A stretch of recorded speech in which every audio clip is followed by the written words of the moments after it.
What's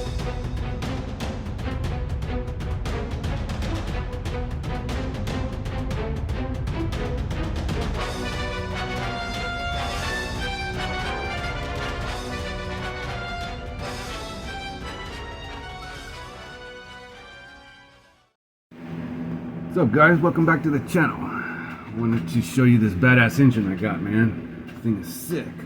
It's a top of the line race engine from Team Orion. It's something with this stuff called CRF, and I wanted to clear the air on what CRF technology is. And on this side it says it was patent pending, but I got news for you. The patent pending is no longer pending, and it's actually patented. So sit back, relax, and enjoy, guys, because I did my homework on this one. Yeah, look at that. So I want to go over all this stuff with you. I got the who, the what, the where, the when, and the why, and the history of the company. And so sit back, relax, and let's start going through this badass engine, man. Got it all torn down, and let's check it out.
Okay, so here's the engine, the CRF engine.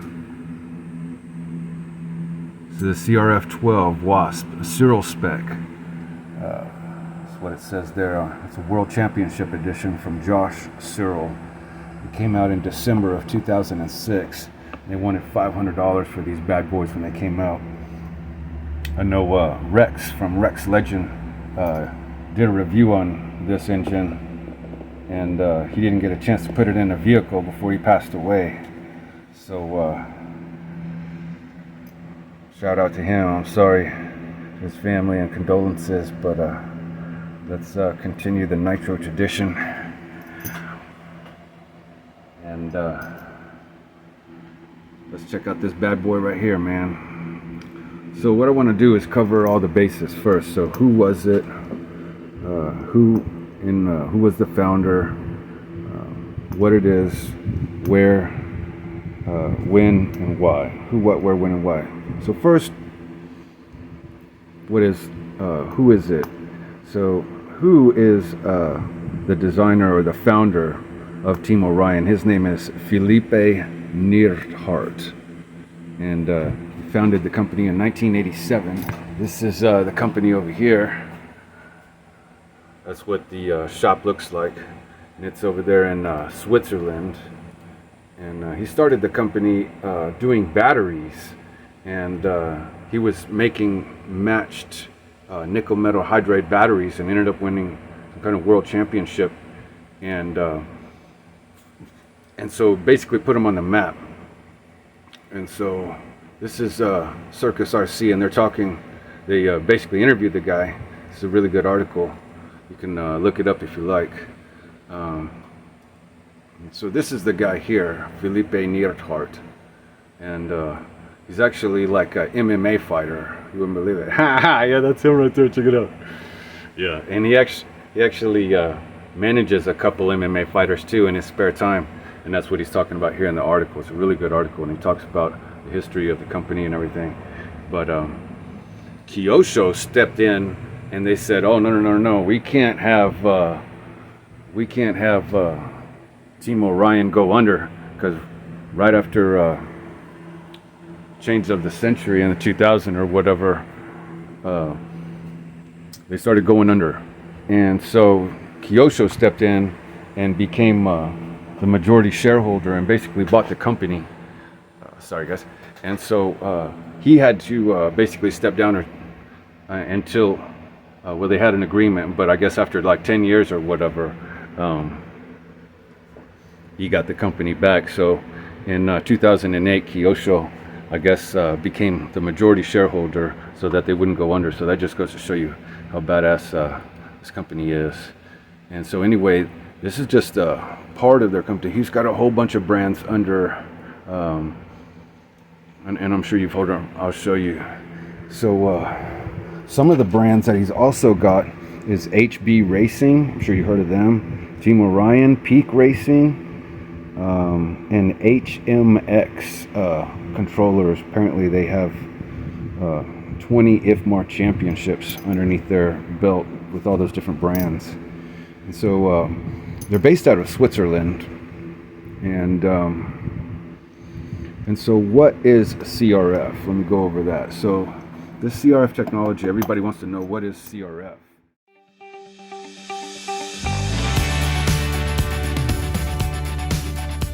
Hello everybody. As you have already seen, a lot of our Orion engine use the CRF technology. CRF means Concept Ramela Fabris. He is the original designer of the exclusive crankshaft used on our engine. The thing is, on a standard crankshaft, the hole of the admission where the mixture is going into the engine is in the center of the crankshaft, which means the mixture doesn't feel the G-force. With our concept, the G-force made by an angle inside the crankshaft helps to increase the pressure of the fluid inside the engine, and for result, getting a better torque for the two-stroke engine.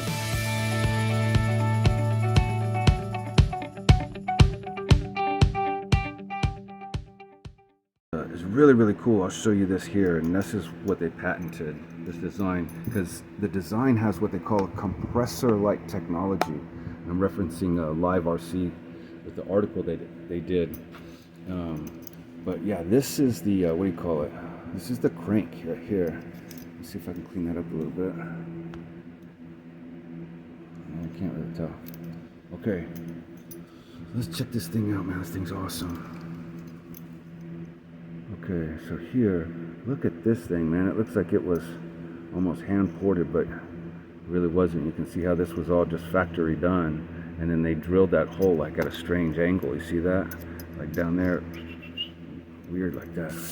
And then they got this oil groove ring, and then, if that's not weird enough, they drilled out all these like little holes right here, these little half moons. This is what Mr. Little Chili calls flutes. And so these were actually the counterweights, according to Mr. Little Chili. And so the reason they had to do that was because the whole crank was so off weight, off center, that they couldn't just put slugs in the end over here like they typically do, especially I guess because of this cut here. Because, you know, the cut is typically in the center right there, and then this is like at an angle. And so when it rotates like counterclockwise, like this, you can see how it spins in the crank like that. And when it does that, it creates a compressor-like effect. And so that's what's responsible for this thing winning like, you know, world championships. You can see how they got that timing induction window, like, or the induction window cut out like almost 180. It is 180 degrees. That is nuts. And then they also recessed it on the top right here.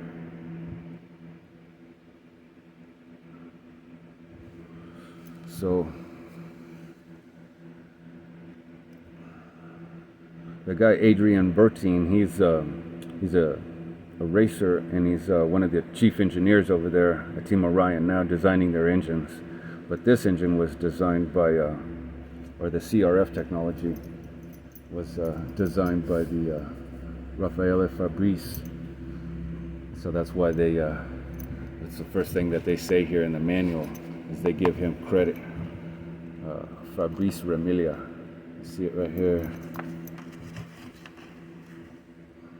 which was an expert in flux science and technology, is responsible, for the unique design of the CRF engine. It is sick. It's made with pride in Japan in memory of Ishii Tsuno. So I tried to look him up, but I wasn't able to find anything. But here they talk about how it was easy to turn over the engine. That was part of the designs that they had incorporated in there. It's a really good manual. But anyway, let's. So that was the crank. Let's check out this thing, dude. This thing is sick. This is the sleeve, and this is where they were talking about how it had this unique technology. This was also part of the unique engine design. Was it says that it has a slotted nickel sill treated cylinder with light cylinder bore. And it says a big advantage. I'm like, where does it go? High-tech construction. Where was it? I wrote that down. It says something about a slotted sleeve. So this is the slotted sleeve here. Look at that. So they cut off it's like some laser. They had to use like a laser to cut these little bitty slots in here.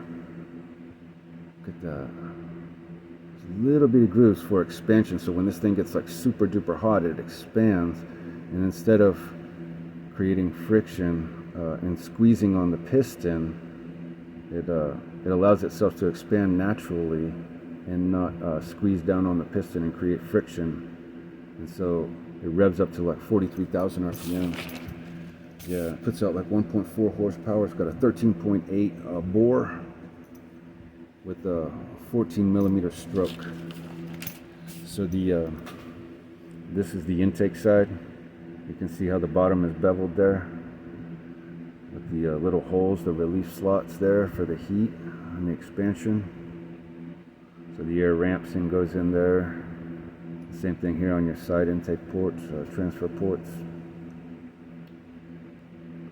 or some people call them snurl ports, but they're all the same thing. The front, the back, the sides, they're all snurl. It's a snurl design, is how the motor works. So anyway, this is the exhaust window here, port. You can see how far it goes all the way over here to the side. This thing is sick. What's up with all this lint? Sorry. It's got that laser etching CRF there. The little notch is a little offset to the side. I'll show you that. The reason why they did that here in a minute. You see how that little the knife edge there, and they chamfered the bottom there, beveled the bottom on all four sides. Oh no, just three sides. The exhaust doesn't have that. That's a crazy design, man. Look at the size of that exhaust port. That thing will not have any problem getting air out, man. That thing is sick. This is a badass engine. This is top of the line race engine. Back in the day, World Championship. So, super stoked to get this thing up and running, man. I got it there on the Mugen. I've only run that thing like once or twice. I've only been able to get this engine up to about 170. So it's probably still brand new and getting broken in. I bought that used on eBay. It came with the radio and a bunch of parts and stuff. There's all the parts over there in the parts bin. All brand new. It's really nice. But anyway, that thing is crazy. And anyway, let's get into the rest of the engine, guys. So this is the head. It's laser etched on the top. You see that CRF. They're real proud of that. This is patented now. And that's Concept Raffaele Fabrice. That's what CRF stands for. And Team Orion was, founded by Felipe Neerhart, that guy, the MMA fighter guy, and that guy over there. And anyway, and then so now this stuff is all patented, dude. This is super duper cool. So the piston doesn't look like it's too unusual. I mean, just a slight recess here for your advancing of your intake timing. What I found peculiar was the carbon deposit on the back where the exhaust port is, as opposed to being uniform like on most engines. This one is just predominantly across the back. That's very, very strange. And I find that peculiar considering that this was even a championship engine, that it would only utilize half of the combustion chamber, or it appears as though it only utilizes only half of it. That looks like a little dimple there. I don't know that it is. Yeah, it is slightly dimpled there. I can feel it with this little tool. There's a slight dimple there. I never noticed that before. Anyway, so that's the piston. The back plate is pretty normal. There's no reliefs or anything. It's got a little O-ring there. This is the head button. And the head button has its own screws that hold it on. And these are the screws that hold on the, what's it called, the cooling fan head. So this is the exhaust side. It's got a little dimple there. And you can see how they got the 4 screws that hold down the button. And then these are the 4 screw holes that hold down the cooling head. And again, you can see how the combustion has occurred predominantly across the exhaust side. Half of the engine. It's got a good golden color, like he was running it proper mixture and proper fuel. So that's good news. I don't feel like taking off those shims, so those are just going to stay on there. And let's check out the block, last of all. Made in Japan, in memory of Ishii Tsuno, whoever that is. If you guys know, let me know in the comments. And proudly displaying that CRF technology. Here's the mid-speed needle. They say in the manual over here, don't touch that. So there's the little offset peg, and they did that so that it didn't compromise the structural integrity of the block when they put that screw hole there. So this block has extra screw holes instead of just your typical 4. It's got 4 more. And this for the head button, and that's for the cooling head. You see that little bitty opening for the carburetor. This looks like a 6.5, 7 millimeter Venturi, and it goes down to like maybe a 3 to 4. The little needle doesn't appear to be a long needle, it's just a short one. It's very wide. Some kind of spring built in. Oh wow, I just got notification Hybrids live, man. I'm gonna have to cut this video short, guys. It's awesome, dude. Let's go check out Hybrids video. It's going live. Show you the inside real quick. We are done, gentlemen. We are done. Thanks for hanging out with me, guys. I'm going to go tune into Hybrids live. We'll see y'all there, man. Peace.